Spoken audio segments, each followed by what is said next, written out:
Well, I officially have more money than brains and also more money than enough space that I have, but I picked up another project bike. It is a Kawasaki EX500. It's basically the same exact thing as Kawasaki Ninja. I think it's just a different year trim. This one happens to be a 1990. I fell in love with it when I saw it on Facebook. I love the color scheme that it has, the red, white, and blue. I think it looks really slick. It really looks like that classic 90s, late 80s style bike. I bought it for 900 bucks. Pretty much just showed up with a trailer, told the guy, hey, I'm interested, I really want to take a look at this bike. But I pretty much knew I wanted it anyway. It does need a couple things fixed. The clutch lever is basically gone. It, as far as I can tell, doesn't have any engine oil in it. The battery is completely dead, so I've been kind of charging that here in the background. And then some other minor things here and there that I should probably take a look at. I'm going to go through like the carbs and everything like that. So anyway, so for 900 bucks, let's see how good of a bike this is.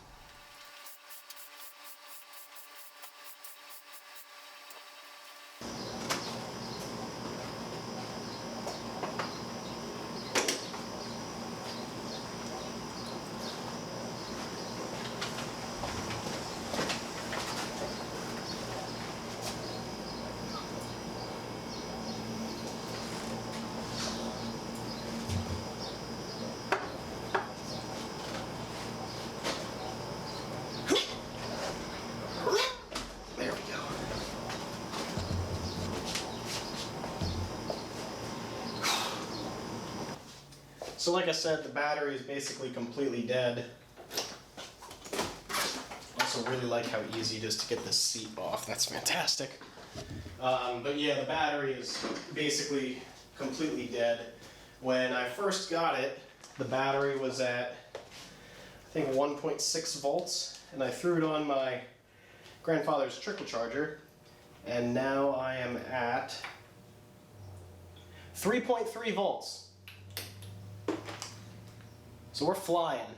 I will probably leave it on the trickle charger for a couple days, and we'll see what the battery voltage gets to.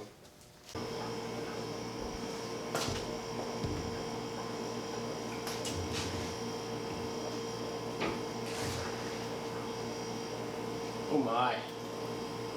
Whatever foam is left in there is gone, but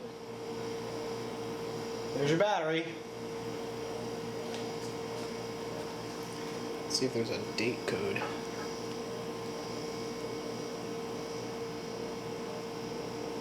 Not sure. I'll clean up these terminals and throw it on the charger. So I don't actually think that that was dust, or I'm sorry, that was foam. I think that was just dust from something that got in there, maybe a hornet's nest or something, but that cleaned up nice. Alright, so like I said, I'm just going to let that charge for like a day. I have an old school trickle charger that my grandfather built. The way the trickle portion works is this light bulb is supposed to light up and kind of take some of the current away.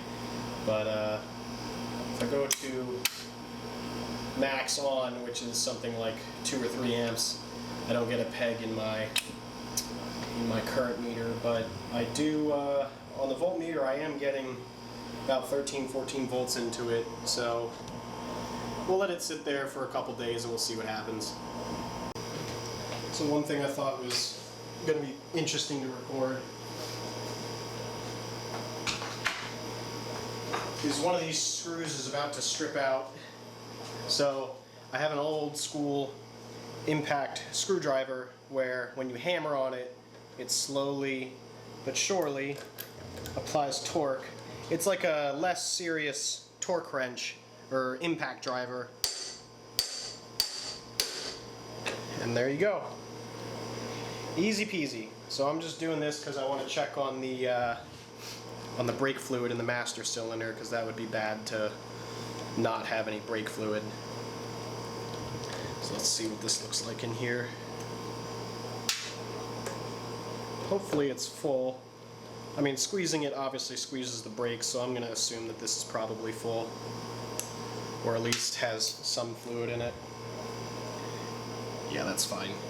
And that color looks Looks good. I guess ideally you'd like it to be perfectly clear, but at least it's not milky on top, which would indicate like moisture got in. And that seal, while not perfect, the actual inner material looks good. So I'm just going to close that back up. It may actually be a little high, but that's all right. So just going to button that back up. Okay, and then in order to get the oil out, I needed to take the front cowl off so that I could get to the drain bolt and the oil filter. I'm going to be changing both of those, so I'm going to go ahead and do that.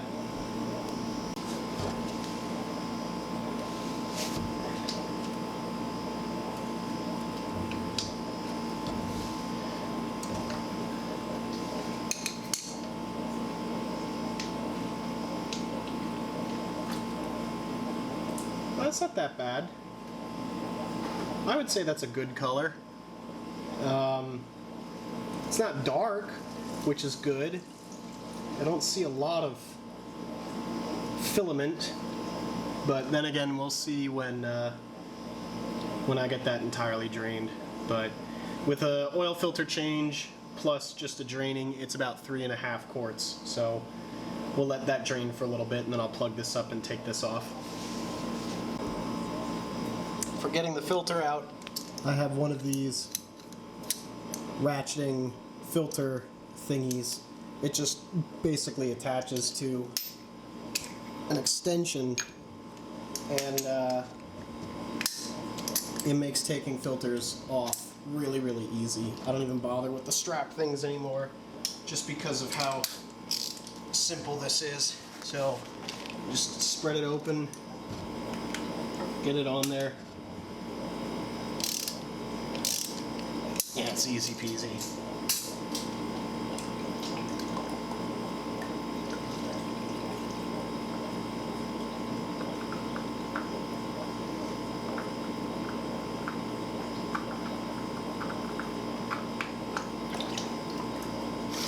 You always wonder why the front of oil pans never rust. It's because they're covered in oil. So I'll let that drain a little bit longer, and we'll go from there. Okay, got that changed out, oil's out, everything looks okay. I don't see any gold flakes or anything in the oil, so I think we're good. And changed out the filter, and I always usually write the month and the year that I changed it, and then how many miles. And in this case, that would be a little over 12,000. Also something I figured I'd mention, but the guy threw in a lot of stuff. He's got an extra petcock in there, I think 3 oil filters, the original foot pegs. I think this is an air filter, he had said, which I have to make sure is installed. I know he mentioned something about that. Something for like a shift improvement kit. He threw in this handlebar toe strap, which is really handy for holding the bike steady. So not really too sure about the rest of the stuff, but I'll go through all that then. Just as a quick update, the original battery was not taking any charge at all. So I have the other battery for the Honda Nighthawk, which is close enough. It'll work for testing and maybe a quick test drive, but I'm going to use this battery for the time being while I ordered another battery. So that battery was like 45 bucks or something, and it'll just be a direct swap out. So I think that battery is something like 10 or 15 years old. It's just not going to take any current or charge at all. So I'll just swap it out and make life easy.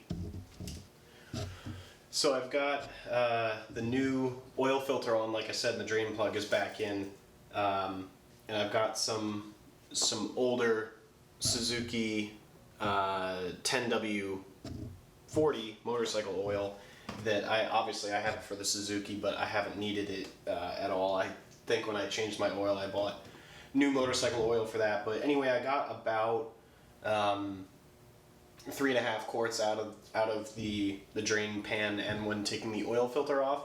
So on the instructions, usually on cars, you fill up the oil filter with oil and then screw it in, and I realized you can't really do that when the oil filter is sideways. So I'm just going to go ahead and add this oil in. Luckily, the sight glass isn't all chewed up or corroded or anything, so I can see pretty clearly what the fill level is. Another reason I love these center stands is because then it keeps the bike level and I don't have to worry about going back and forth. So I'm just going to go ahead and fill this up with some oil. And I will probably change this out in maybe like 500 miles or so, just because it'll be good to, after running it for a bit, change that out after it's gotten some of the deposits and everything off. So I'm going to go ahead and change this out.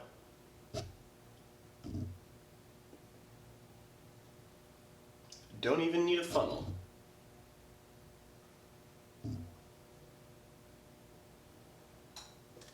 And it's like the perfect size of the bottle. That's great. So I'll just add some oil.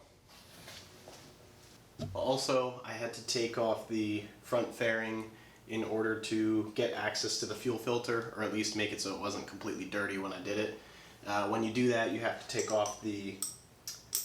I don't know if every bike comes with the little crash pegs, but I assume there would just be like a cap or something there, or a front foot peg, I'm not sure. But had to take one of those off in order to get it off. I didn't want to risk cracking that fairing, but anyway, I'm going to go ahead and reinstall that. So here we go.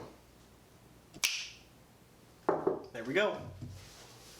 So next thing I want to do is, and I've been going back and forth on this a lot in terms of whether or not I want to do it, but I really should take a look at those carburetors, and I believe I need to take the entire side fairings off and the gas tank to get to it.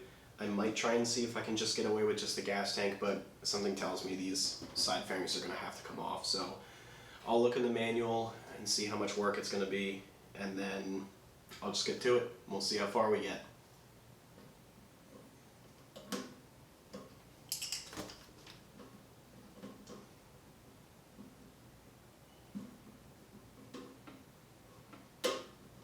Okay, got that one.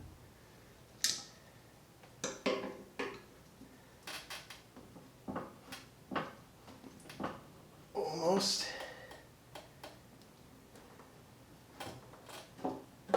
There we go.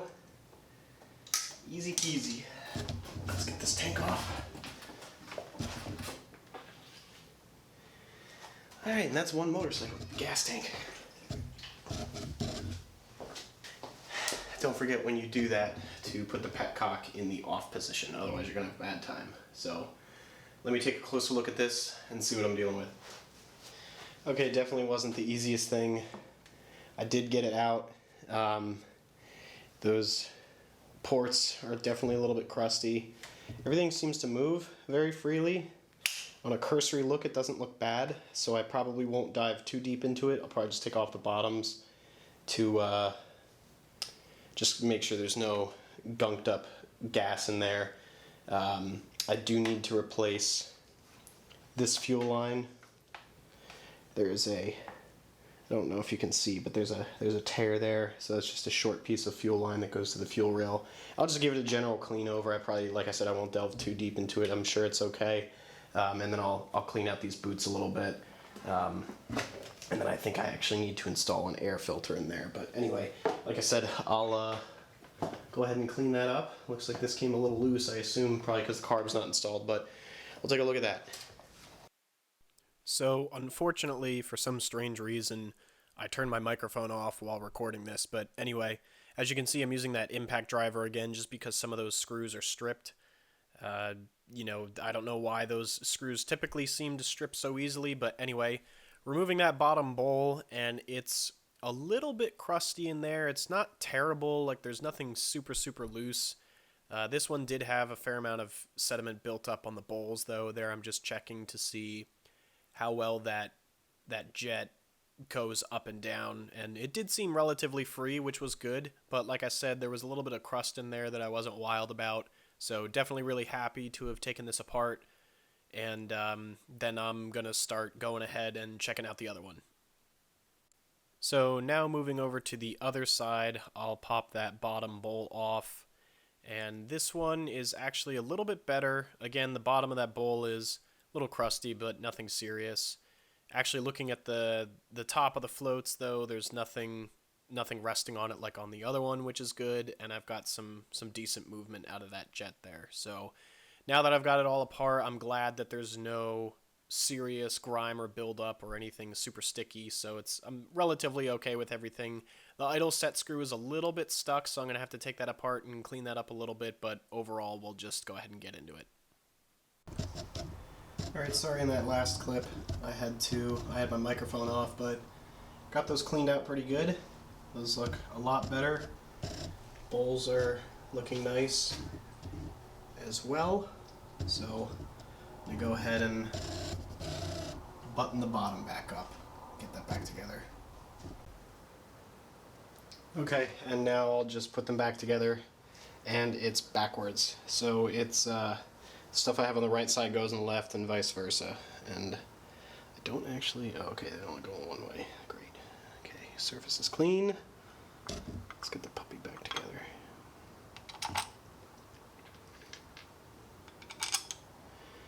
Man, it's hot. It's humid in here. It's 82 degrees and 68% humidity. I opened up the garage door because I wanted to clean with the carb cleaner outside and not inside, because that gives off some nasty gases. So I'd rather be a little hot and humid than dead, but I am definitely sweating from it.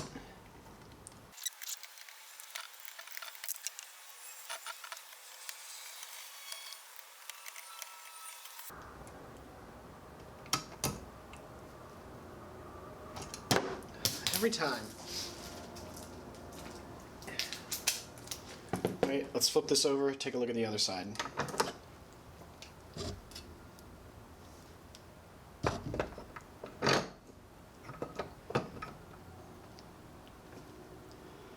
And let's get in there.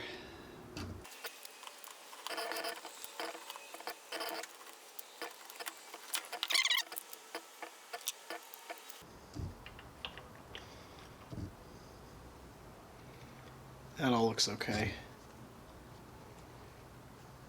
I don't want to take this too far apart, but that looks good. Do the other side, and then same thing, we'll clean that out. Man, I'm sweating.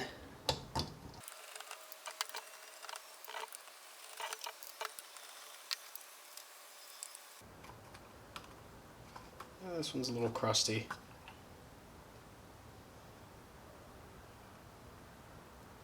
Huh.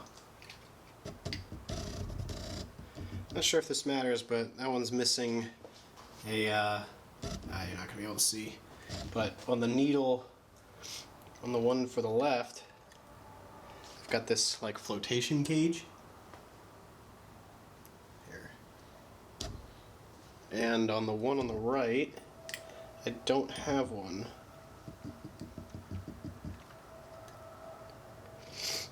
Not sure how big of a deal that is. I'm pretty sure it's supposed to go in there. Oh, never mind, I guess not.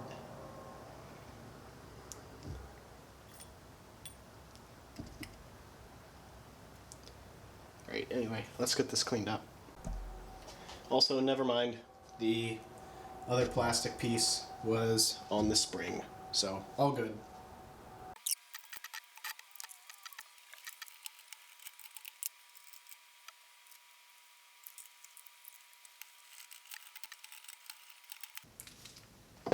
Alright, I'm gonna, like I said, get a replacement fuel line for this, and then probably grease up some of the springs and things just so they flow nice and easy.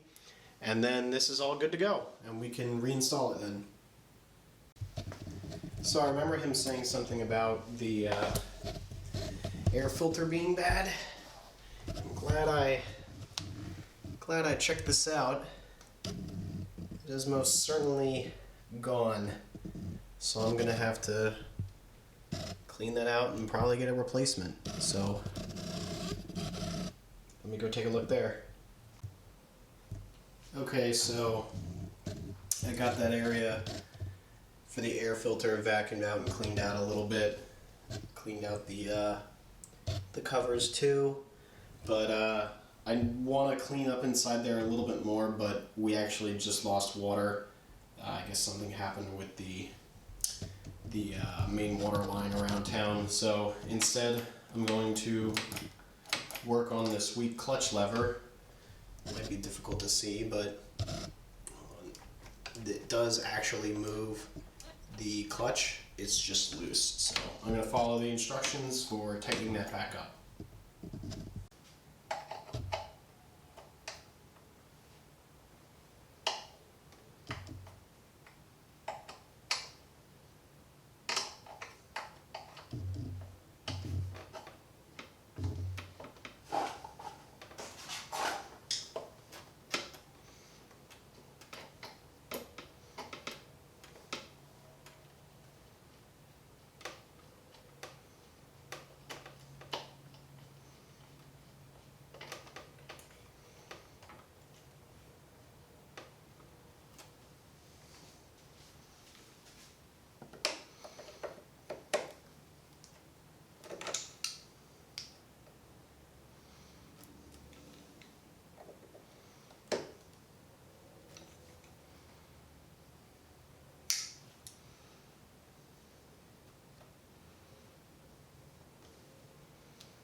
Just to loosen this until about 5 to 6 millimeters are showing.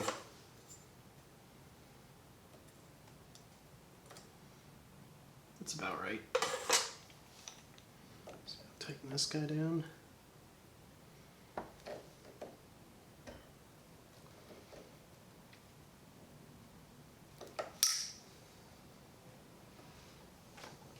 Okay, that's good. It says to pull this forward, tighten the nuts.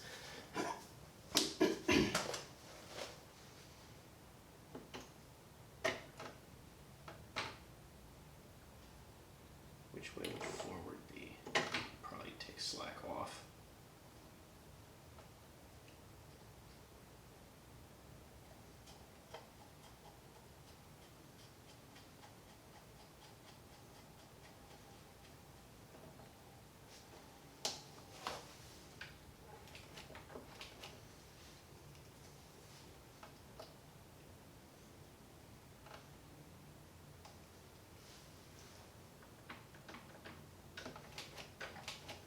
Okay, looks good.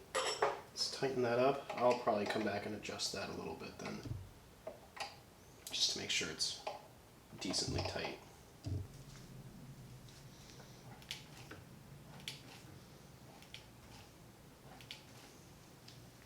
All good.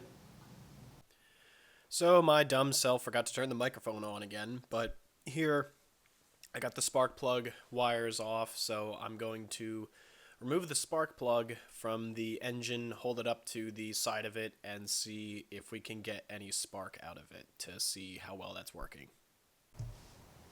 Alright, let's try for some spark. See what we're able to get. I have a spark gap tester, I just don't know where it is.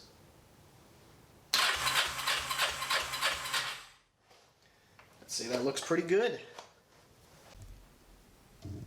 Alright, so I got those spark plugs back in.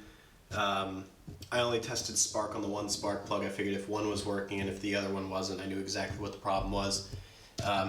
Just in case anyone's curious, the socket for the spark plug is a 18 millimeter, and you really don't get much wiggle room in there at all. So I had to use a angle socket guy. I guess I could have taken this tube off, but I really didn't feel like it.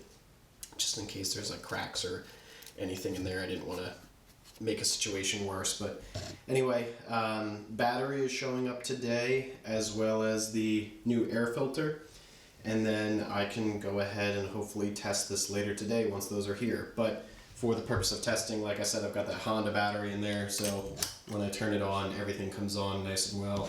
Like I said, that clutch is working really well. One thing I did not know was a thing was having hazard lights on a bike. I've never seen that before, so I'm not sure if that's a thing for just sport bikes or if that's just for this model specifically, but I thought that was pretty cool. So next thing is probably get the carburetor back in here and go from there.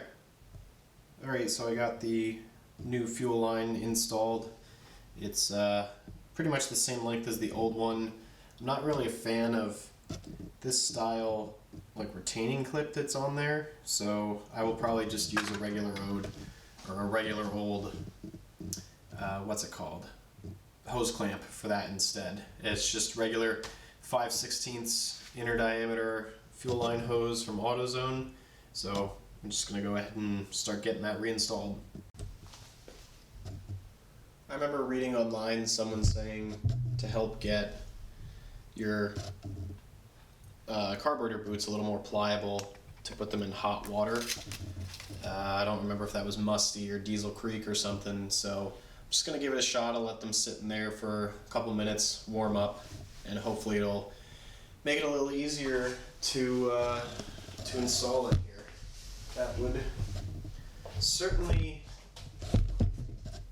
make life a lot easier for me, so let's see if that works. Okay, I will say putting those in hot water definitely helped. Now let's see if I can just get it to go in. How do I get this out of here? Well, let the fun begin.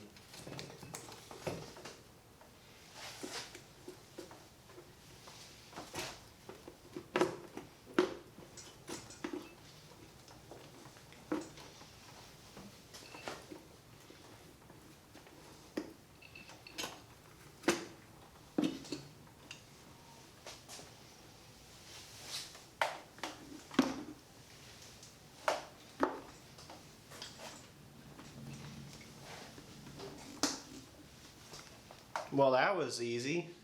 Heck, I'll do that any day of the week. I'll get that buttoned up in there, but I will definitely say heating these up with water, hot water, made that so much easier. So if you ever find yourself in this situation, I would highly recommend, if you can, getting the boots off and sticking them in hot water. I would definitely do that.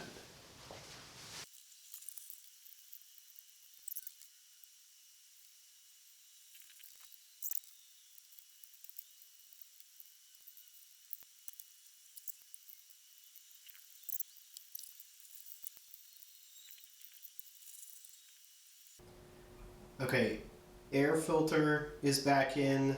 The battery came in the mail as well, so I've got that back in. I just need to bolt back down that little electric control box. I think you can actually see the filter right there. It slips right in, and then that top cover holds it in. So I've got the little restraining bar back, and then I've got all the rest of this buttoned up.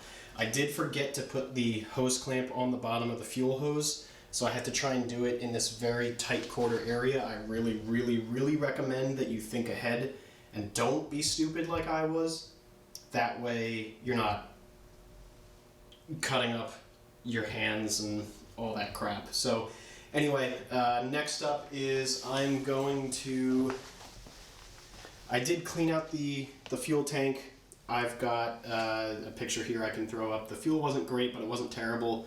So I'm gonna throw in some new fuel, slosh it around a little bit, drain that back out, and then fill up the tank, put it on, and then I think we're ready for a test fire. So let's get that done.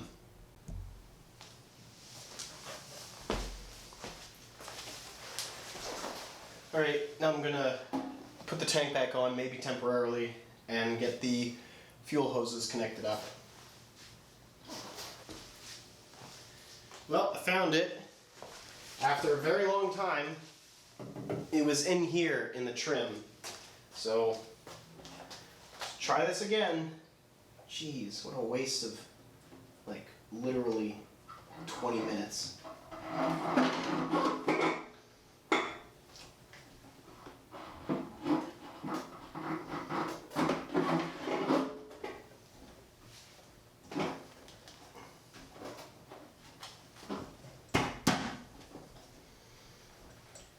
Okay.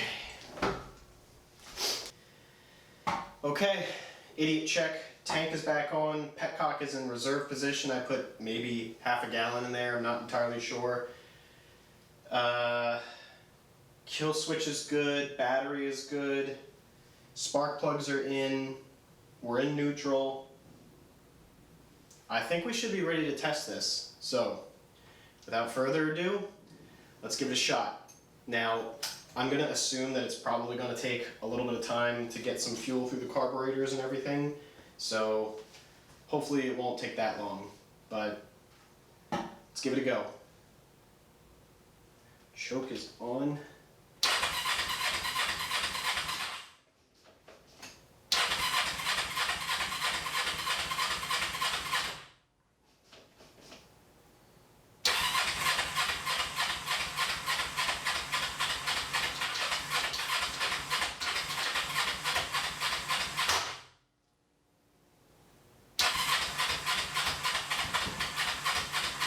Oh, it's close.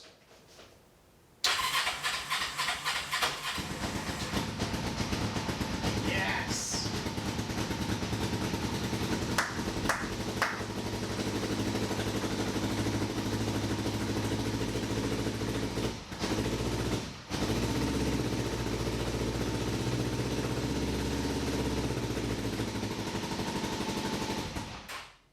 All right, that's a success.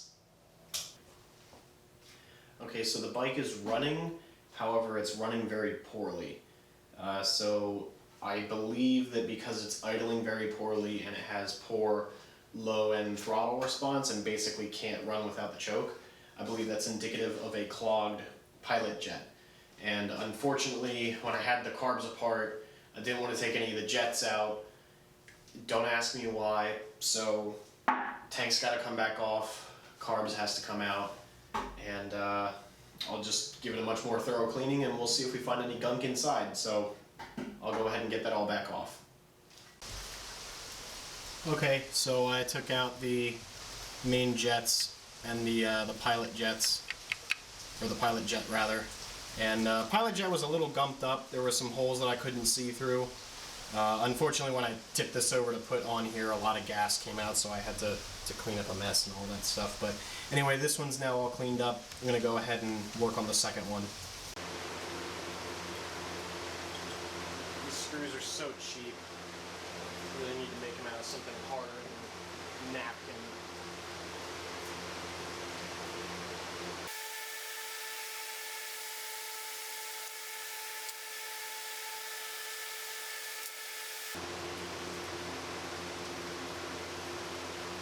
That's a little gummed up.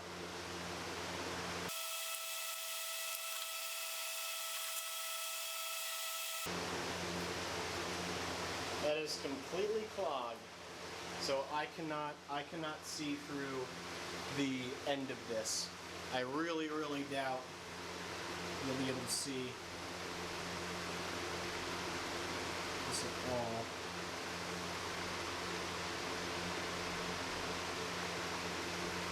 But I cannot see through that at all. So I'll go ahead and clean that out with carb cleaner and then a shot of compressed air.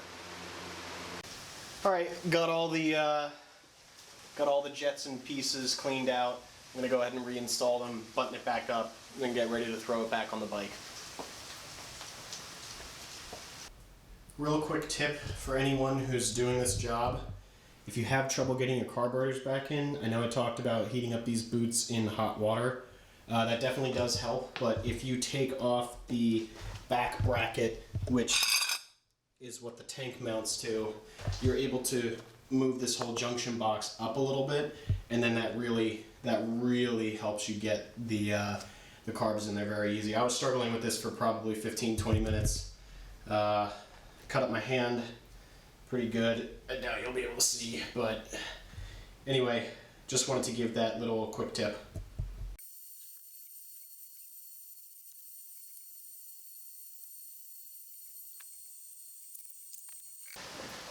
Alright, let's give this another shot.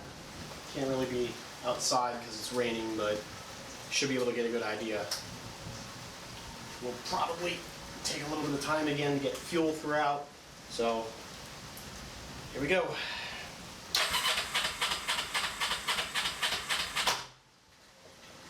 It stops really hard.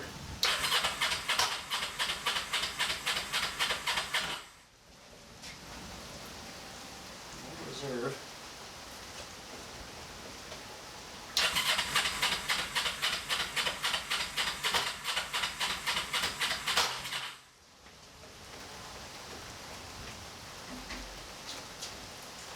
We are hooked up. Choke's all the way open.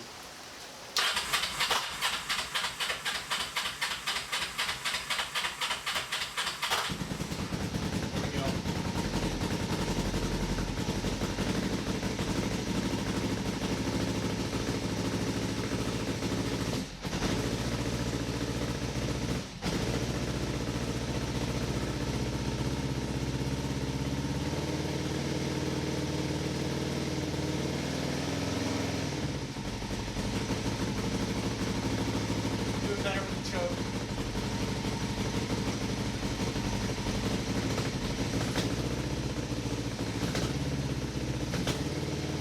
That's definitely better than before.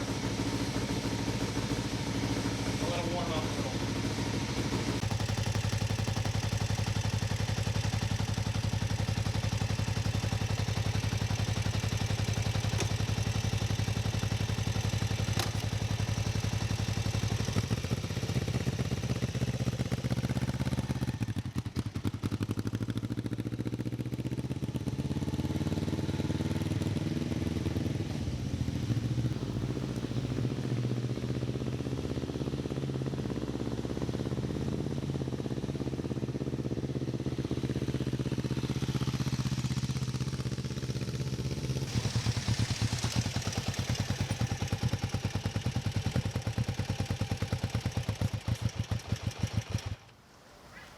There you have it. Nothing to it.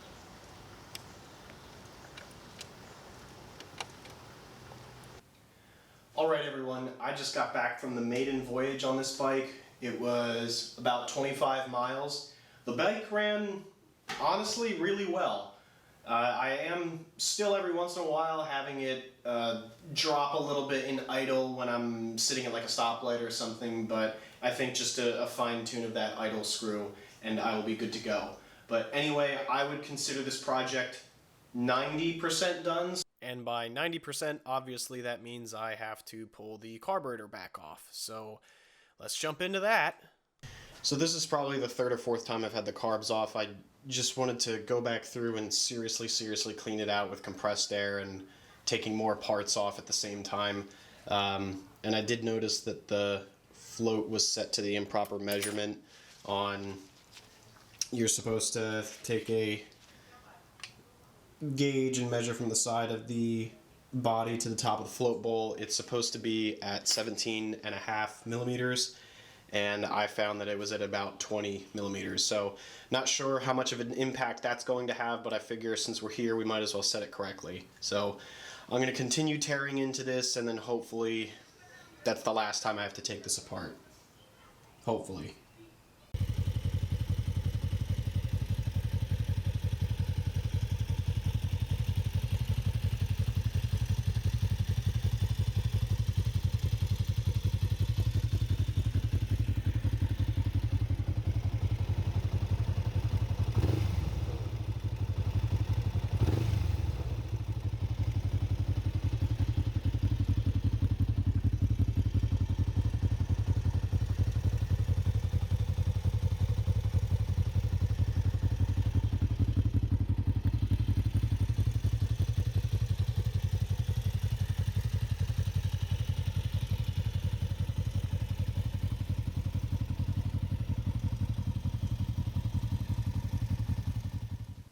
Well, this is the second time I'm recording the ending for this video, mainly because I had to pull the tank back off and rebuild the carbs, I think a third time after I was having a lot of issues with it sitting and idling and then just choking itself out. But anyway, I'm now completely done with this bike. I'm really excited and happy with how well it turned out and how smoothly it runs. It's got actually a really comfortable riding position. It's more upright than I would have imagined. It's a totally different riding position than my other bike here. But anyway, I hope you enjoyed finally me finishing an actual project. I know the Nighthawk is taking some time, we'll say. But anyway, I hope you guys enjoyed this video. Leave a thumbs up if you did, share it with friends, whatever, like and subscribe, all that stuff. Make me feel validated for all my hard work. But anyway, thanks for watching, hope you enjoyed it, and I'll see you guys next time.